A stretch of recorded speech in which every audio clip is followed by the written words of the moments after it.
ஸ்ரீ குருப்யோ நமஹ. தெய்வத்தின் குரல் இரண்டாம் பகுதி 75வது தலைப்பு. கிருஹஸ்தாசிரமம் என்ற இல்லறம் புது பிராமண ஜாதி உண்டாக்கலாமா? தொடர்ச்சி. உணர்ச்சி வசப்படாமல் பகுத்தறிவோடு ஆலோசனை பண்ணி சில ஃபேக்டுகளை, யதார்த்த உண்மைகளை ஃபேக்டுகள் என்று ஒப்புக்கொள்ள வேண்டும். வேத மந்திரங்களில் சுத்தமான சப்தத்துக்கே உள்ள சக்தியை பற்றி நிறைய சொல்லியிருக்கிறேன் அல்லவா? அந்த சரியான சப்தங்கள் எல்லோருக்கும் சுலபத்தில் வந்துவிடாது. வேத பாஷைதான் என்றில்லை. ஜெர்மன் பாஷை அல்லது கிட்டத்திலேயே உள்ள உருது இவைகளை எடுத்துக்கொண்டாலும் அவற்றிலே உள்ள சில சப்தங்கள் நமக்கு நெஞ்சாங்குழியை வலிக்கிற மாதிரி, பல்லை உடைக்கிற மாதிரி இருக்கின்றன. லேசில் உச்சரிக்க வரமாட்டேன் என்கிறது. ரொம்ப பக்கத்திலேயே உள்ள தெலுங்கை எடுத்துக்கொண்டால் கூட ச வருகிற இடங்களில் ச மாதிரி, ஜ வருகிற சில இடங்களில் ஜி சப்தம் மாதிரி, அவர்கள் அனாயாசமாக பேசிக்கொண்டு போகிற மாதிரி நம்மால் முடிவதில்லை. ஆனால் இந்த நம் ஊரிலே ஒரு ஜெர்மன் குழந்தை பிறந்தால், தெலுங்கு குழந்தை பிறந்தால், அது பேச்சு வருகிற போதே அந்தந்த பாஷையின் கஷ்டமான சப்தங்களை கூட நேச்சுரலாக உச்சரித்து விடுகிறது. பாரம்பரியம் என்று ஒன்று கிடையாது என்று என்னதான் சண்டை போட்டாலும் இது பிரத்யக்ஷ உண்மையாக, ஃபேக்டாக இருக்கிறது. இப்படியே வேத சப்தங்கள் அவற்றையே யுகாந்திரமாக ரட்சித்து வந்திருக்கிற பரம்பரைக்கு இப்போது 2-3 தலைமுறைகளாக அந்த ரட்சணை விட்டு போன பிறகும் கூட சுலபமாக, இயற்கையாக வருகிறது. மற்றவர்களுக்கு இப்படி சொல்ல முடியாது.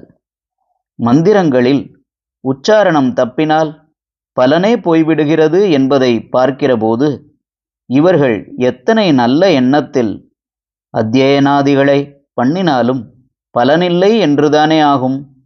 இன்னொன்று, எத்தனையோ 1000 வருஷங்களாக ஒரு தர்மத்தில் வந்து பாரம்பரியமாக, ஹெரிடிட்டரியாக அதற்கேற்ற ஸ்வபாவத்தை பெற்றவர்களே அதை விட்டுவிடுகிறார்கள் என்கிற போது, புதிசாக, அதுவும் இந்த நவீன கால சூழ்நிலையில் வேறொருவன் அந்த தர்மத்தை எடுத்துக்கொண்டு அபியசிக்கிறேன் என்றால் அது எப்படி உருப்படியாக வரும்?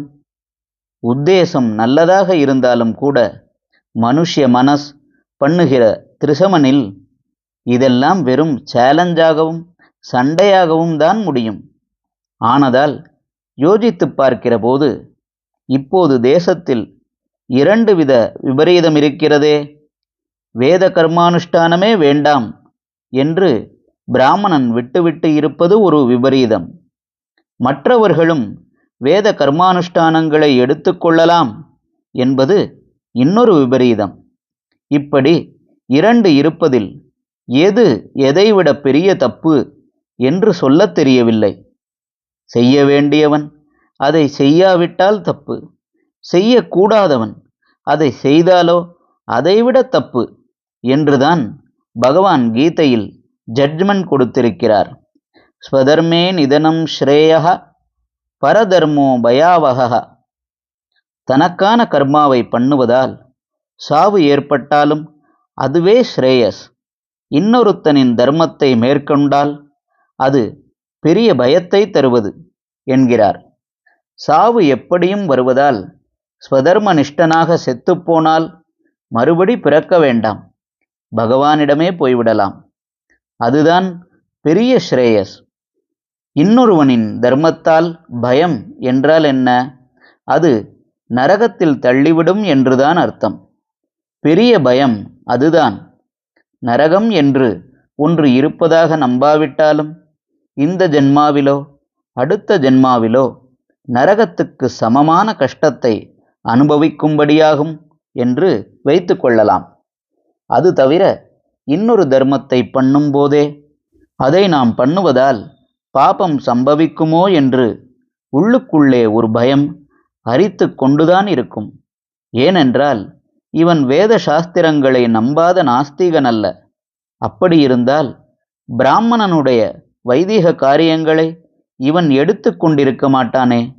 ஆகையால் நல்ல உத்தேசம் என்று நினைத்து கொண்டே இவன் இப்படி பண்ணினாலும் வேத சப்தம் லோகக்ஷேமம் தரும் என்று சொன்ன அதே சாஸ்திரத்தில் தானே இன்னொருத்தனின் தர்மம் பீதி விளைவிப்பது என்று சொல்லியிருக்கிறது என்று உள்ளூர குடைந்து கொண்டுதான் இருக்கும். மொத்தத்தில் விஷயம் என்னவென்றால், சாஸ்திரம் என்றால் பூரணமாக சாஸ்திரத்தை ஒப்புக்கொள்வதாக இருக்க வேண்டும், அல்லது சாஸ்திரமே வேண்டாம் என்று முழுக்க நாஸ்திகனாக இருந்துவிட வேண்டும்.